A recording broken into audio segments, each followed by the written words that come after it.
रमदान का असल मकसद क्या हम वाकई समझ पाए? रमदान एक अजीम नेमत है, लेकिन क्या हम इस महीने का असल मकसद समझते हैं, या सिर्फ भूख और प्यास तक महदूद हो गए हैं? क्या हम सिर्फ सेहरी और इफ्तार का इंतजार करते हैं, या इस महीने को अपनी जिंदगी बदलने का एक मौके समझते हैं? कुरान और हदीस क्या कहती हैं?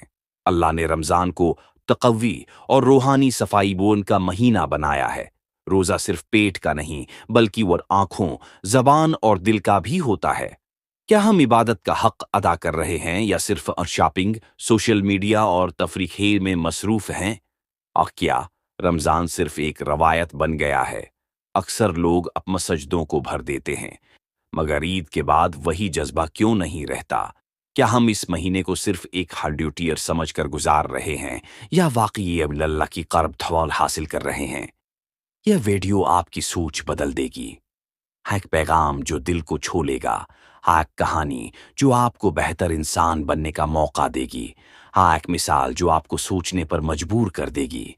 देखें, समझें और शेयर करें, ताकि हर कोई इस रमजान का असल मकसद समझ सके।